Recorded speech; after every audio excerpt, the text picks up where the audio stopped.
During Cheers auditions in 1982, Ted Danson said, "Oh no, that's a bad idea." However, the cameras adored their chemistry. The nightmare that was taking place behind the scenes was not visible to the audience. Members of the cast began to whisper. Sessions of scripting evolved into therapeutic sessions. One person would insist on incessant rewrites following each table reading. Even the most compassionate co-stars had lost it by season 5. One cast member said that it was one of the best first days they had ever had when she eventually left. 3 ladies were on the verge of making a decision that would change their lives in 1982. Julia Duffy, Shelley Long, and Lisa Eichhorn had advanced to the last round of tryouts for a brand new comedy called Cheers. Shell was already in the sights of the producers. She was deemed ideal for the part of Diane Chambers. However, Shelley first declined to try out because she was too busy filming Night Shift. She believed that she should just be offered the role. It was not conceit. It was a mixture of pressure and assurance. She had to be personally persuaded to read for the show by Glenn Charles, one of its producers. At last, it was finished when she did. The group was immediately aware. That was it. Her name was Diane. It was more than simply her, though. Each female was paired with one of the other actors trying out for the Sam Malone part for the final test. Ted Danson was paired with Shelley. Something ignited when they began reading together. It wasn't flawless. It was lively, even though it wasn't smooth. NBC execs witnessed it. They sensed it. The agreement was completed by Danson and Long's chemistry. Shelley got the part that day. Duffy, Julia, didn't. She was also awkwardly cast opposite the lady who beat her as one of Diane's friends in an early episode called Any Friend of Diane's later that year. It hurt in ways that no one ever openly discussed. Working with Shelley Long was challenging for Ted Danson from the start. He reacted bluntly when he first saw her at auditions. He thought, "Oh, no. That's a bad idea." He felt like everything about her was wrong for him. Their styles didn't match. She was theatrical, precise, dramatic. He was more relaxed, more instinctive. He later said, "I don't know. We were so different. Our styles, our approach, our everything is really different." And at first it showed. Their early interactions were terrible. They couldn't even stay in the same room without some kind of tension. But the moment the cameras started rolling, something strange happened. It worked. She hit him with a line and he hit her back even harder. The back and forth was electric. The audience loved it. Even when they weren't speaking between takes, even when they couldn't understand each other as people, they came alive as characters. Ted knew she was brilliant, but that didn't make the working relationship any easier. From the very first episode, Shelley brought the same intensity she had used on stage to the sitcom world. She treated every line like it had to carry deep meaning. She didn't throw lines away. She asked questions. She gave notes. She changed scripts. And not just little changes. Sometimes entire scenes were reworked because she believed Diane needed more depth or cleverness. Assistant director Thomas Leofaro said she would spend hours after run-throughs talking with writers, pulling apart every scene and rebuilding it with endless questions. At first, the writers tried to support her, but over time they grew tired. Glenn Charles said that after every single table reading, Shelley would immediately want to talk about it. It wasn't tantrums. It wasn't diva behavior. It was just constant analysis, constant questions. She was doing what she thought was right, but it was wearing everyone down. The cast started to notice. Nicholas Casanto, who played Coach, was one of the first to connect with her. They both had theater backgrounds. He understood where she was coming from. At first, he became her strongest ally, but even he started to feel exhausted by the endless script discussions. He told producers quietly that the rehearsals were starting to feel more like therapy sessions than comedy shows. He tried to help. He tried to explain how television worked. He had done big movies like Rio Bravo and The Hustler. He knew pacing. He knew timing. and he knew that sitcoms moved fast. But Shell wanted to slow everything down. And eventually, even Clisanto couldn't keep up. He stayed polite in public. He never turned on her. But the weight of her process was starting to crush the team. Then came the Emmy. In 1983, Shelley Long won Outstanding Lead Actress in a Comedy Series. It was her moment. On stage, she smiled. She thanked the Cheers team. She even thanked Ted Danson, saying no actress could ask for a better partner. It should have been a victory for everyone. But behind the curtain, things were already falling apart. According to Thomas Lafaro, Shelley celebrated her Emmy win alone. The cast was already pulling away. They were whispering about her, saying she was too intense, too controlling, too much for a sitcom. What started as admiration for her talent had turned into quiet resentment. Even Clisanto had stepped back. She was successful, but she was alone. The show was winning, but she was isolated. Shelley saw Diane Chambers as more than a character. She lived her. She arrived early every day, practiced monologues in her dressing room, and stayed late for deep script discussions. Producer Ken Levine called these sessions the Diane Inquisition. What should have been a 15-minute note session could become 2 hours. Over time, it wore everyone down. The tension wasn't because she was mean. Ted Danson said it clearly.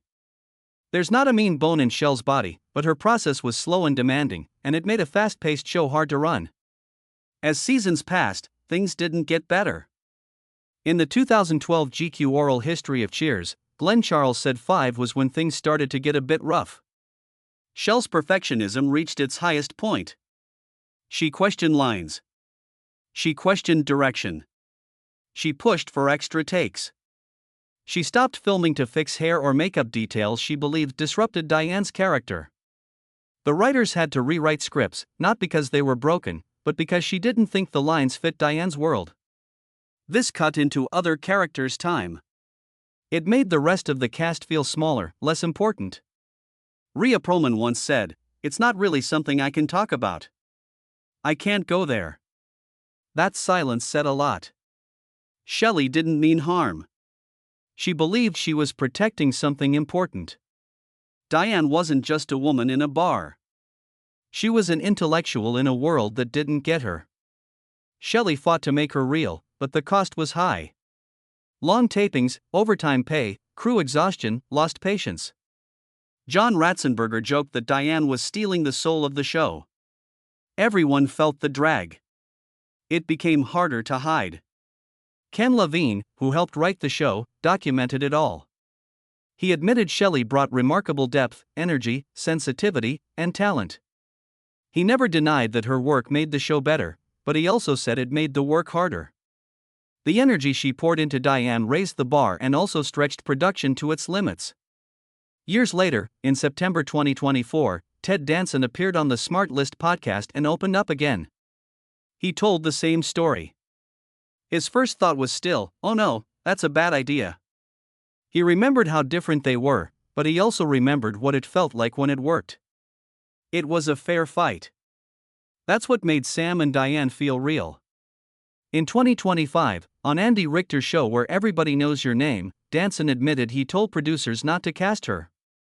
She'd be terrible, he warned. But producers ignored him. And he laughed, saying, "Usually when they did the opposite of what I said, it worked brilliantly."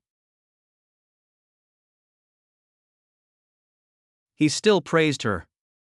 He said she was a brilliant character actor who put us on the map. He gave her credit where it was due. But that didn't change the past. Behind the scenes, their relationship stayed polite. Sometimes warm, sometimes cold. It was never easy. He once told People in 1987, "Our relationship, Shelley's and mine, has included not being happy with each other and being happy with each other." Together, they made it through 5 seasons. Strangely enough, the strain helped them remain professional. That edge, that sense of something almost too real to be true, was what gave Sam and Diane their advantage. Although it had a price, the audience adored it. Shelley Long put her all into the show, which is why it was fantastic. However, the set never fully bounced back. Years later, on a 2024 podcast, Ted Danson stated, "Oh no, that's a bad idea." But even in 1982, when Shelley Long entered the Cheers pilot audition, there was a sense of unease in the room. On screen, they had chemistry. Indeed. The kind that, although it was difficult behind the scenes, made you watch every disagreement between Sam and Diane as though it were real. He claimed that simply being in the same room as her may be awful at times. When questioned about the tension in 2019, Rhea Perlman didn't even think twice, despite her silence at the time. "Yeah," she replied. Then she became softer. "There was a little bit." Life went on after she left and we had Kirsty. Shelley worked in a different manner. She played more than just Diane Chambers. She lived her life. For her character, every word, every look, and every moment had to make sense. Shelley immediately went to the writer's office and sobbed when Sam kissed Carla in a scene that was meant to be a comedy. Her words, "Diane would be destroyed by this, Diane wasn't even present," the authors explained. She would not notice. The showrunners had never seen anything like it, and Shelley simply looked at them and said, "Yes, but I know." It was more than a performance. She seemed to be protecting Diane's soul. This was not an isolated incident. Diane dissertations are the term for her character discussions. She would sit down with the writers after Red Thruffs and go over each scene and word in detail. She would sometimes argue for hours about why a glance didn't feel emotionally honest or why a punchline didn't work. She became known as the veto queen by certain authors. Jokes that she thought were cliched would be crossed out. Others that didn't suit Diane's intellectual framework would be rejected. In the middle of a season, authors resign. Tension increased.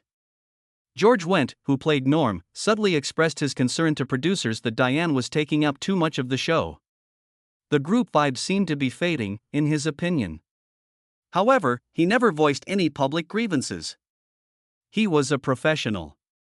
All he needed was for the pub to once more feel like a place, rather than a setting for a single character's journey. Despite everything, Shelley wasn't cruel. The odd thing was that it was even said by Ted Danson. "If it hadn't been intentional, you would have been furious." However, it was. Furthermore, Shell has no mean bones. She was just dedicated, intense, and theater trained. She was from a world where people lived the role fully and asked questions. The pace of that world was slower than that of television.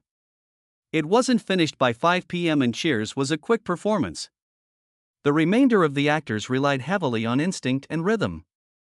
Shelley wanted depth and analysis. And the gap widened gradually. Shelley had completed her contract by 1987, when season 5 concluded. She maintained her word and signed for 5 years. No last-minute outbursts, no storming off set. She just responded, "I'm out of here."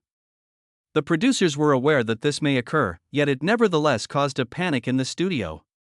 Without the Sam and Diane plot, everyone believed Cheers would collapse. The end was foreseen by critics.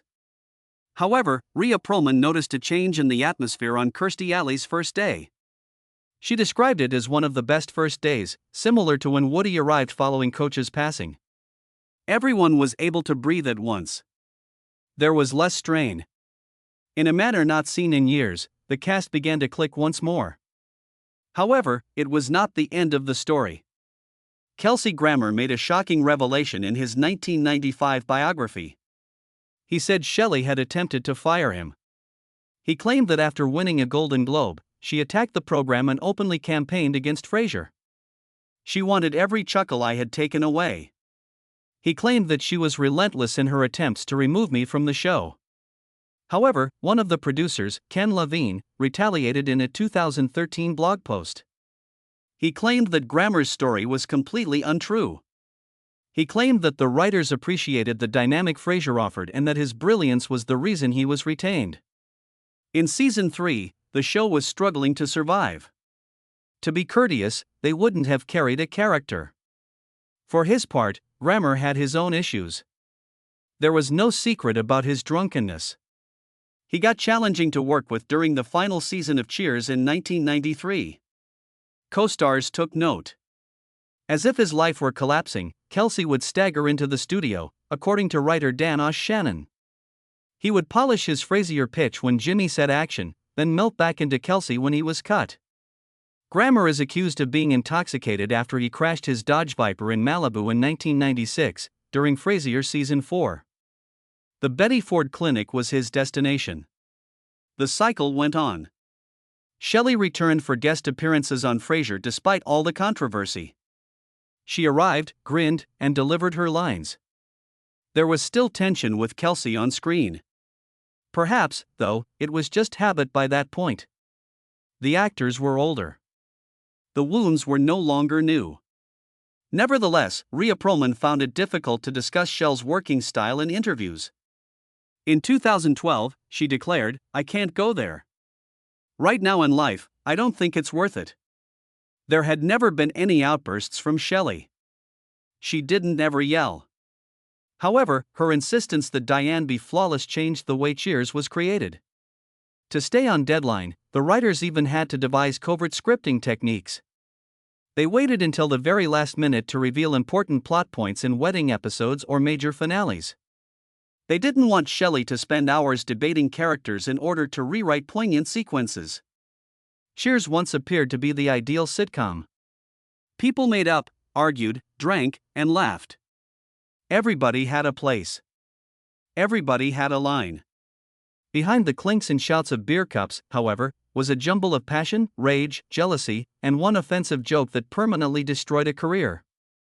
A man by the name of Jay Thomas was the first. He portrayed Carla's husband, ice hockey goalie Eddie LeBec. He appeared on a radio show on a regular basis. A caller once inquired about his experience working on Cheers. Instead of being courteous or evasive, Thomas leaned into the microphone and declared, "It's brutal. I have to kiss Rhea Perlman." That very broadcast was being listened to by Rhea Perlman, who portrayed Carla. The fallout was swift. Enraged, she barged into the producer's office and uttered the words that put an end to Jay's tenure on the show. "I want him to leave." The authors didn't think twice. After dying Eddie LeBec in a bizarre Zamboni accident, they made matters worse by exposing him as a bigamist who had another wife who bore a striking resemblance to Carla.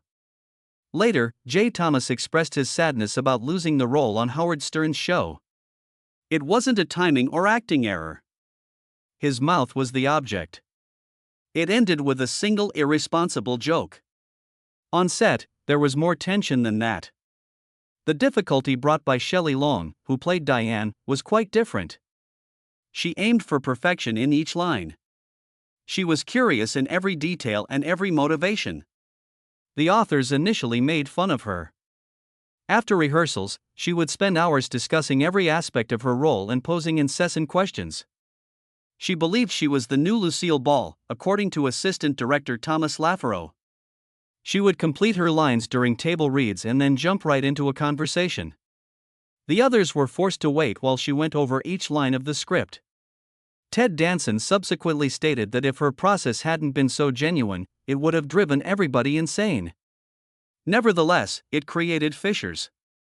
In 2019, Rhea Perlman acknowledged that there was genuine conflict. Shelley slowed things slower, but she wasn't cruel. A man by the name of Jay Thomas was the first. He portrayed Carla's husband, ice hockey goalie Eddie LeBec. He appeared on a radio show on a regular basis. A caller once inquired about his experience working on Cheers. Instead of being courteous or evasive, Thomas leaned into the microphone and declared, "It's brutal. I have to kiss Rhea Perlman." That very broadcast was being listened to by Rhea Perlman, who portrayed Carla. The fallout was swift. Enraged, she barged into the producer's office and uttered the words that put an end to Jay's tenure on the show. "I want him to leave." The authors didn't think twice. After dying Eddie LeBec in a bizarre Zamboni accident, they made matters worse by exposing him as a bigamist who had another wife who bore a striking resemblance to Carla. Later, Jay Thomas expressed his sadness about losing the role on Howard Stern's show. It wasn't a timing or acting error. His mouth was the object. It ended with a single irresponsible joke. On set, there was more tension than that.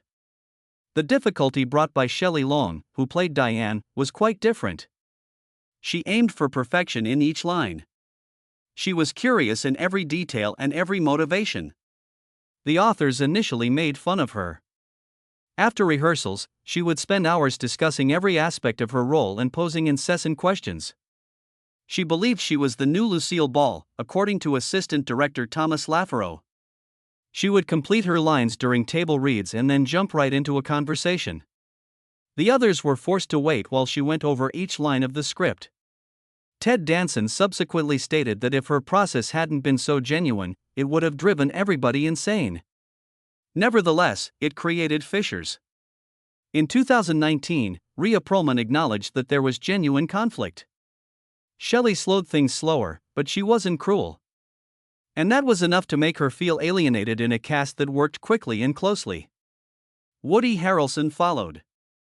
The majority of the ensemble was in their 30s when he joined in season 4, and he was 24. They chose to humble him because they perceived him as a danger. They tried basketball first. They were crushed by Harrelson. Leg wrestling on the grass near the stage followed.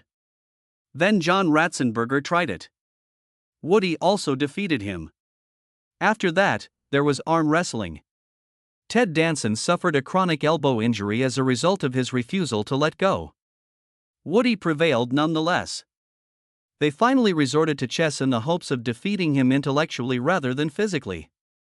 There, however, Harrelson also wiped the board with them. During his first week, all of this occurred. They began playing tricks on him since they were unable to win. According to Danson, if someone had a truly terrible joke planned, they would keep it for Woody alone. To deal with someone who wasn't even attempting to dominate, they went to that length. He simply did. It was Kelsey Grammer's storm. In his 1995 biography, So Far, he expressed his belief that Shelley Long wanted him off the show. She would ask the writers to cut every laugh he got, he said, describing her constant attempts to undermine him. It was denied by Shelley. According to her, the only instance in which she objected was when someone proposed that her character Diane should become pregnant by Frasier. No, that wouldn't make sense, she answered. She was unaware of Kelsey's distress. She said years later that the fact that he didn't simply talk to her about it was a crime. He let it develop without ever bringing it up. Everything that was already simmering beneath the surface was heightened by that silent strain. Years later, they were at peace, but the harm had already influenced their memories of those years. A distinct form of anarchy was introduced by George Wendt, who played Norm.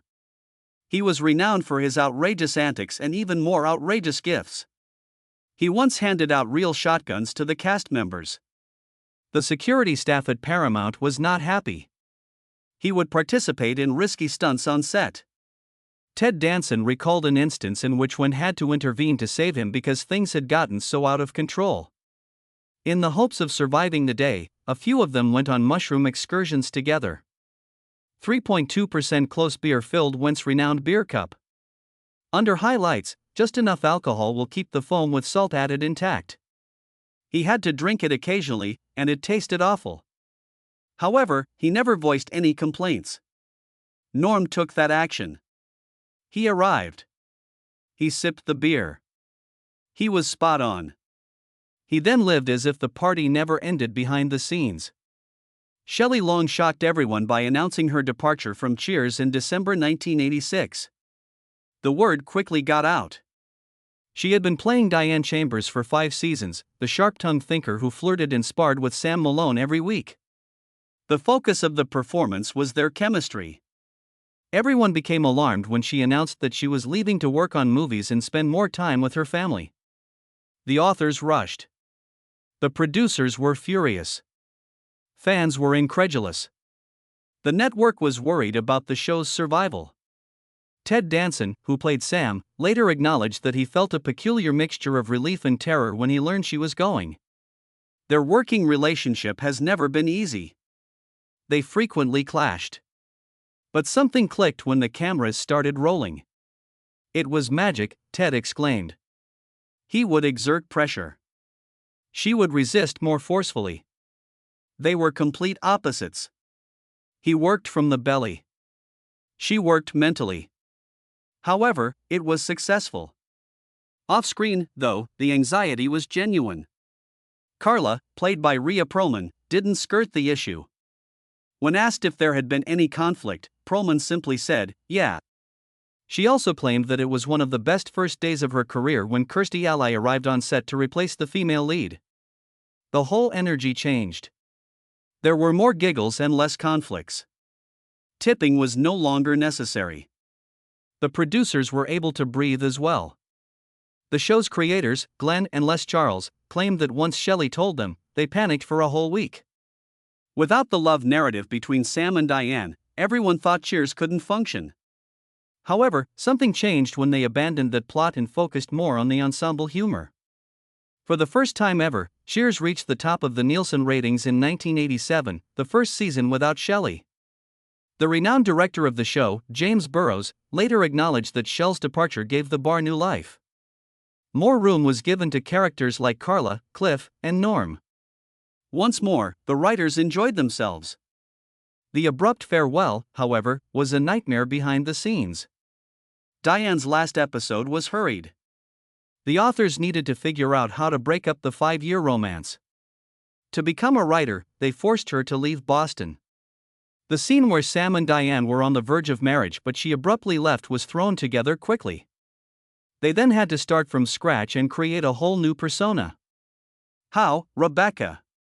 The post was filled by Kirstie Alley, who provided something very different. She wasn't a replica of Diane. Although she was awkward, corporate, and insecure, it worked. They had to change the show. And it improved rather than merely surviving. As applause erupted, Shell's hopes of becoming a movie star began to fade. Outrageous Fortune, which she co-starred in alongside B, was her first major motion picture after departing Midler. Despite earning $52.9 million, it was not well received by reviewers. They said that Shelley was merely reenacting Diane, but with more volume. She attempted other films, such as Troop Beverly Hills, 1989, and The Brady Bunch, 1995, but none of them helped her become the big-screen celebrity she desired. Viewers were unable to look past Diane Chambers. Her cinematic career was largely over by the mid-1990s. She transitioned into guest roles and TV films. In subsequent interviews, Ted Danson described it as a depressing experience. Despite her talent, she was always in Diane's shadow. The way Mom treated him during those years was something Kelsey Grammer would never forget. He said that Shelley detested his character Frasier from the beginning in his 1995 biography, So Far.